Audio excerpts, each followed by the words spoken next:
और अब बात निकाय चुनाव की लड़ाई की, जिसकी तारीखों का ऐलान भले ही अभी न हुआ हो, लेकिन भाजपा ने अपनी तैयारी शुरू कर दी है। इस बार भाजपा की नजर शहर से गांव तक हर सीट जीतने पर है, तो सपा की कोशिश विधानसभा की हार का बदला लेने की।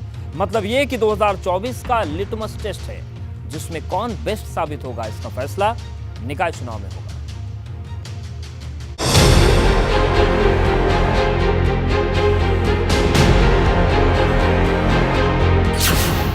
निकाय चुनाव की तैयारी, कौन पड़ेगा किस पर भारी। डिप्टी सीएम का कमल संदेश, विधानसभा की हार का बदला ले पाएंगे अखिलेश। 2024 की चुनावी जंग भले अभी दूर हो, लेकिन निकाय चुनाव की लड़ाई ने यूपी की राजनीति का पारा चढ़ा दिया है। भाजपा नगर निगम के साथ साथ नगर पंचायत में जीत का कमल खिलाने का संकल्प लेकर आगे बढ़ रही। शनिवार को डिप्टी सीएम ब्रजेश पाठक ने कानपुर में पार्टी पदाधिकारियों के साथ बैठक की। वहीं एक रणनीति वाराणसी में केशव प्रसाद मौर्य भी बनाते नजर आए। हम कानपुर की सभी सीटों पर स्थानीय निकाय में चुनाव जीतेंगे, उसकी बृहद तैयारी बिंदुवार आज हम लोग तय कर। निकाय चुनाव में कमल खिलेगा। नगर निगम भाजपा का था, भाजपा का रहेगा, पूरा विश्वास है। भाजपा को भरोसा है कि जिस तरह से विधानसभा चुनाव में पीएम मोदी और सीएम योगी के नाम पर वोट मिला, ठीक उसी तरह निकाय चुनाव में भी एक एक सीट पर भाजपा की जीत होगी।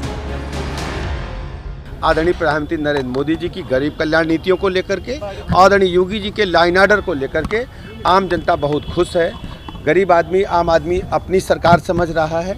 और जहां भी मैं जा रहा हूं, आपको भी इस बात की सूचना है कि भारतीय जनता पार्टी को लगातार जनता अपना आशीर्वाद प्रदान कर रही है।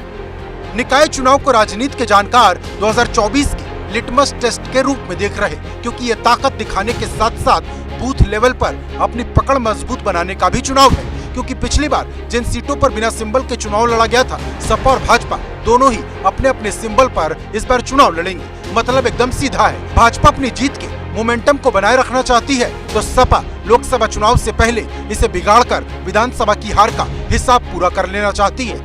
अब निकाय चुनाव की इस लड़ाई में कौन किस पर भारी पड़ेगा, इसका इंतजार है। Bureau report, ABP Ganga. और अब बात ओवैसी के कमांडर के विवादित बिंदु की, क्योंकि एआईएमआईएम के प्रदेश अध्यक्ष ने हिंदुओं की शादी को लेकर विवादित बयान दिया है और यहां तक कह दिया कि जब देश में मुस्लिमों का राज था, तब हिंदू हाथ जोड़कर खड़ा रहता था और मुसलमानों की जी हुजूरी करता था।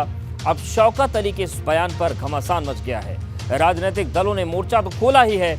जिस संभल से ये बयान दिया गया, उसी संभल में शौकत अली पर एफआईआर हो गई।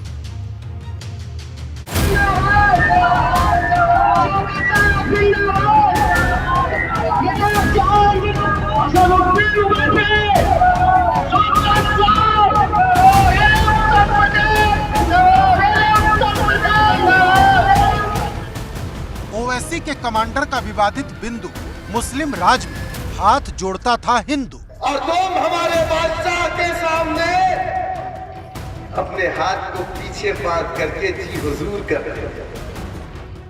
शौकत अली के बयान पर घमासान, यूपी में सियासी तूफान। हमने तुम्हारी बहन को मिलकर हिंदुस्तान बनाया था। जोधाबाई कौन?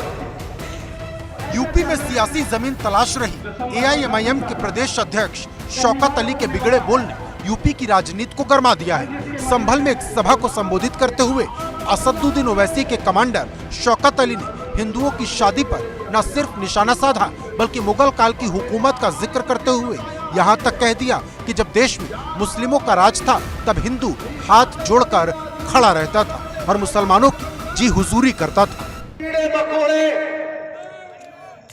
832 साल हमने हुक्मरानी की है और तुम हमारे बादशाह के सामने अपने हाथ को पीछे बांध करके जी हुजूर कर रहे थे।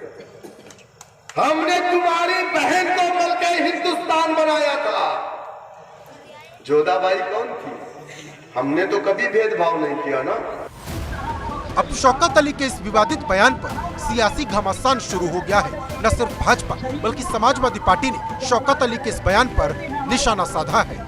और मैं हमेशा से ये कहते चला आया हूँ कि ऐसे बयान जिससे कि लोगों की दिल आज़ारी हो, लोगों के दिलों को ठेस पहुँचे, या लोग वायलेंट हो जाएं, सड़कों पे उतर आएँ, जेल चले जाएं और इवन एक दूसरे का कत्ल करने पे आमादा हो जाएं, आगजनी कर दें, तो बयान देने वाले के ऊपर भी वही धाराएं लगनी चाहिए जो उन कातिलों के ऊपर या बलवाइयों के ऊपर लगती हैं, ताकि उनको भी ये एहसास हो कि लोगों की जानें कितनी कीमती हैं। ज़्यादातर शादियाँ मुसलमानों की हो रही हैं, कोई दिक्कत नहीं। हिंदुओं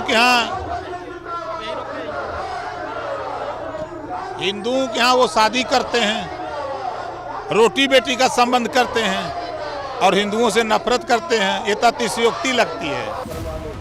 अपने इस विवादित बयान को लेकर शौकत अली चौतरफा घिर गए हैं। राजनीतिक दलों के साथ साथ मुस्लिम धर्मगुरु और भाजपा का अल्पसंख्यक मोर्चा भी उनके बयान का विरोध कर रहा।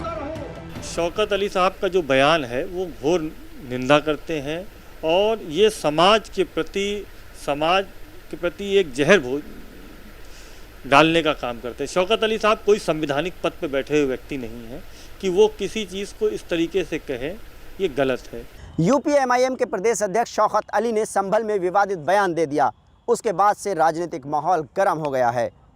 मुरादाबाद से समाजवादी पार्टी के सांसद डॉक्टर एसटी हसन ने एमआईएम नेता पर कार्रवाई की बात कही, तो उसके बाद संभल में भाजपा के एक नेता ने कोतवाली में तहरीर दी और पुलिस ने एआईएमआईएम के प्रदेश अध्यक्ष शौकत अली पर भड़काऊ भाषण देने और सांप्रदायिक माहौल खराब करने के आरोप में मुकदमा दर्ज कर लिया है।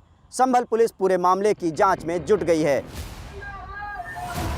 उधर संभल के सदर कोतवाली में शौकत अली के खिलाफ सांप्रदायिक सौहार्द बिगाड़ने का आरोप लगाते हुए भाजपा नेता अक्षित अग्रवाल ने मुकदमा दर्ज करा दिया है। एक प्राइवेट व्यक्ति की तहरीर पर शौकत अली के विरुद्ध धारा 153A, 295A और 188 के अंतर्गत एफआईआर पंजीकृत किया गया है। इसमें अन्य विधिक कार्रवाई की जा रही है।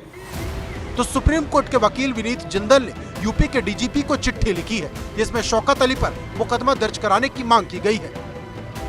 मतलब साफ, शौकत अली पर कार्रवाई की तलवार लटकने लगी है। अब सवाल बड़ा है, क्या शौकत अली पर कोई कार्रवाई होगी या फिर शिकायत से शुरू होकर माफी पर आकर ये बात खत्म हो जाएगी।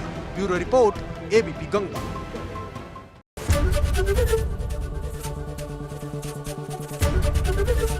एबीपी गंगा, खबर आपकी, जुबान आपकी।